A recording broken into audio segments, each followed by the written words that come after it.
Bom dia, meu irmão, bom dia, minha irmã. Graças a Deus aqui tá chovendo, fraquinho, mas tá, porque eu sei que a chuva é uma bênção para alguns lugares como aqui, que estava fazendo um calorão. Ontem chegou a 43 graus, muito quente. E aí hoje uma chuva dessas aqui para amenizar a temperatura, tá 23 agora, é uma bênção. Mas eu sei que às vezes causa estragos. Por isso que eu tô molhado aqui, que eu vim na chuva. Mas enfim, paz seja convosco. É bom te ter aqui novamente no nosso canal para nós continuar a nossa série de leitura e extração de lições da Bíblia. Eu queria muito ter gravado ontem, não deu, mas hoje eu entendi que eu acho que foi por uma boa causa. Eu acho que tinha detalhes que ontem não tinha em mente e que hoje Deus ele abriu assim, a minha visão para conseguir entender algumas coisas e trazer para vocês. Tá bem? Então, para quem não assistiu o vídeo anterior, eu falo que nós vamos começar a fazer um estudo diário, possivelmente diário, sobre as Escrituras, começando no livro de Jeremias. E eu quero te convidar nesse momento a tu pegar a tua Bíblia e nós embarcar de novo nessa jornada bíblica. Então, quem tem ouvidos, ouça. Prepara teu coração que Deus vai falar contigo agora, tá bem?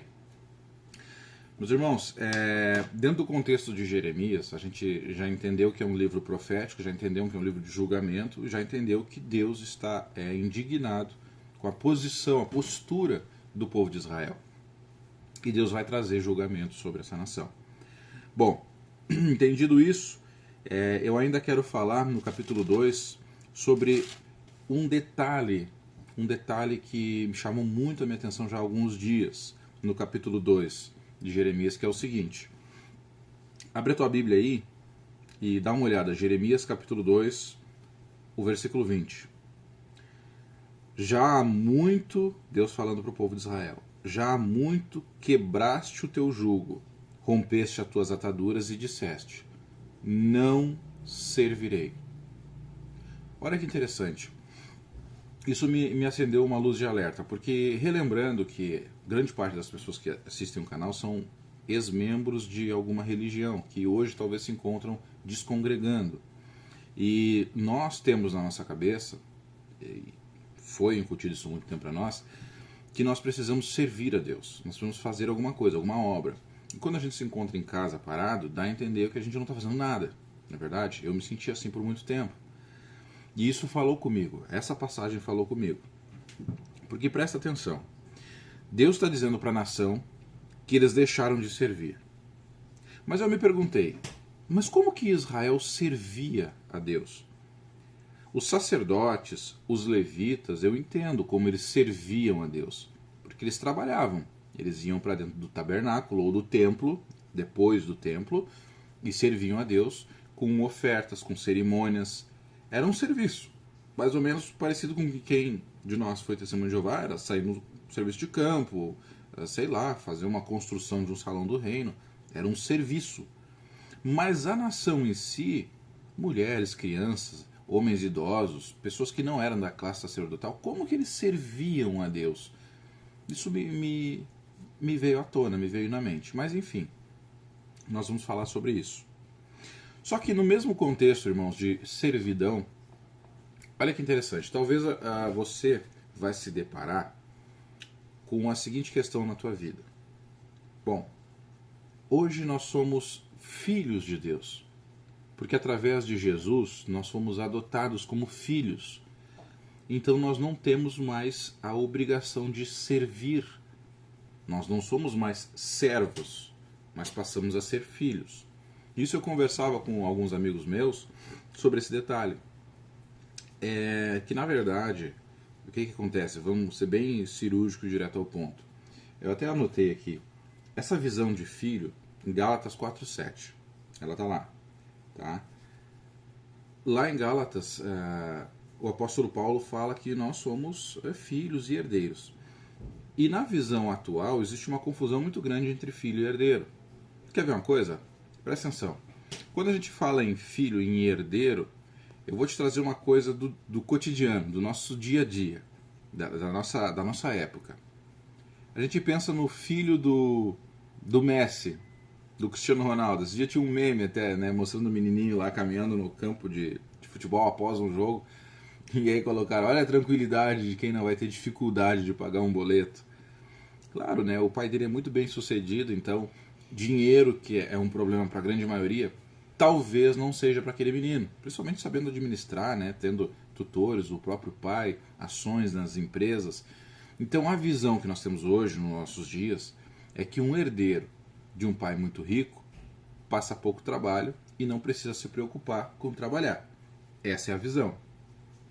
Só que, dentro do contexto bíblico, o herdeiro não era como o herdeiro de hoje. Exemplo disso, do que eu estou falando para você, quando Jesus falava de um filho em uma parábola, um filho herdeiro, como ele retratava esse filho? Trabalhando. Eis que o pai saiu para vir trabalhar, convidou um filho, o filho disse, não vou, depois foi. O outro disse, eu vou, pai, mas não foi. Eram herdeiros, convidados a trabalhar. Filho pródigo. Eis que o filho pegou a herança, esbanjou, tal. Mas lá no finalzinho, lembra como é que o filho mais velho se sente? Poxa, pai, eu estive aqui todos os dias trabalhando como igualzinho um dos teus servos e tu nunca me destes nada, nunca fizesse uma festa. Então, dentro do contexto bíblico, os herdeiros, os filhos, também trabalham. Então, eu quero te chamar a atenção para isso. Nós, filhos de Deus, nós que queremos servir e continuar servindo a Deus, dentro do contexto bíblico, nós precisamos fazer algo. Fazer algo. E aí isso me desperta. O que fazer? E talvez você se pergunte também, tá, mas o que eu faço? Eu estou perdido. Eu não sei para onde eu vou, eu não sei onde congregar. Perdão. Eu não sei por onde começar. O que eu faço? Que obras são essas? Que serviço é esse? Calma que eu vou te mostrar. E é isso que Deus tem falado comigo nessa manhã. Clareou a minha mente. No mesmo livro de Jeremias, capítulo 4, dá uma folhadinha aí e vai no capítulo 4 de Jeremias. E vamos sanar essa nossa dúvida de servidão, de servir. Afinal, nós temos de servir. O próprio Senhor Jesus disse, ide, portanto, vão e façam discípulos. Era um serviço, é um trabalho. Tá? Isso aqui você tem que entender que a gente não pode excluir esse trabalho que foi comissionado a nós através do próprio Senhor Jesus, fazer discípulos. Tá? Mas, fora isso, além da comissão verbal muito fácil de se entender de Jesus Cristo, em Mateus 28, 19 e 20, de ir e fazer discípulos, né? Mateus 24, 14, sobre pregar o Evangelho a toda a terra, tem outro detalhe. Jeremias 4, agora dentro do mesmo contexto que Deus falou lá para o povo, vocês tiraram o jugo, quebraram o jugo que o animal usava para trabalhar para o dono. Israel quebrou, tirou as ataduras e não queria servir. Então, olha o que Deus fala agora no 4. Se voltares, ó Israel, diz o Senhor Jeová, se voltares para mim, tirar as tuas abominações de diante de mim, e não andares mais vagueando, e se jurares, como vive o Senhor, na verdade, na justiça e na retidão, então nele se bendirão as nações e nele se gloriarão. Israel daria testemunho do Deus que eles serviam, e nações seriam benditas, e nações seriam salvas, ajudadas, porque presta atenção, às vezes nós nos apegamos num detalhe que Deus abriu as portas para os gentios somente no Pentecostes, somente com a conversão de Cornélio à casa dele, mas não te esquece que na palavra de Deus, em outras ocasiões, Deus falava com pessoas de outras nações, Deus cuidava, cativava, fez milagres, como Naamã, como, enfim, Deus atraía pessoas das nações para si, para esse Deus.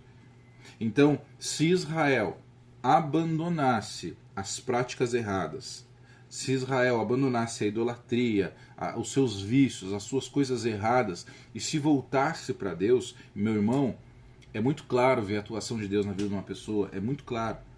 Nós conseguimos ver de longe uma pessoa que é temente a Deus, que ela guarda a Deus, os seus mandamentos. Nós conseguimos ver as bênçãos de Deus na vida daquela pessoa. A pessoa é mais leve, a pessoa é tranquila, enfim. Aquela pessoa é um testemunho vivo. E essa pessoa que é um testemunho vivo, ela te faz te despertar para algo. Não, peraí.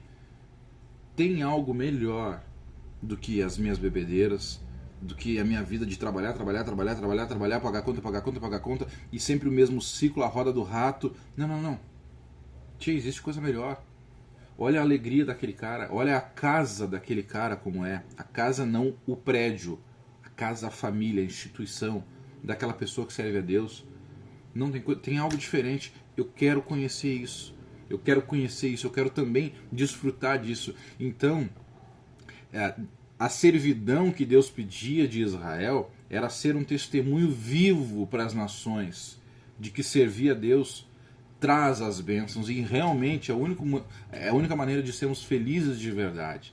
Então, eu quero que Deus possa ter falado contigo e te tocado nesse detalhe esta manhã. Eu estou gravando agora de manhã, são 6 e pouco da manhã, mas eu quero que Deus tenha falado contigo nessa questão, que você possa ser um servo de Deus, através do quê? Da obediência. Então, meu irmão, lembra dos tempos que você foi melhor, foi mais ativo na palavra de Deus, mais ativo buscando a Deus, conversando com Deus em oração. Lembra, isso é servir a Deus. Tá? Não é só obra de pregação, não é só obra de caridade, não é apenas fazer essas coisas sem ocultar as outras, como Jesus fala para os fariseus. Né? Exercer justiça.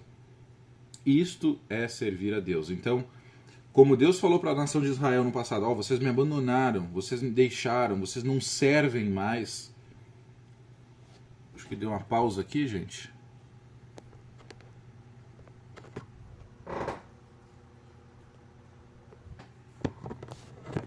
Ah, tá. Não dá bola. Então, da mesma forma, nós servimos a Deus hoje pelo fato da nossa obediência. Amém? Então, que Deus possa ter falado contigo agora de manhã, que Deus possa ter tocado no teu coração, como tocou no meu. E, mais uma vez, se achou importante, se achou interessante, se achou que Deus falou contigo através desse vídeo, compartilha, envia para alguém no WhatsApp, marca alguma pessoa, para que essa pessoa possa também acordar e voltar a buscar esse Deus, buscar o Deus de Israel. Amém? Então, fica na paz e até o próximo vídeo.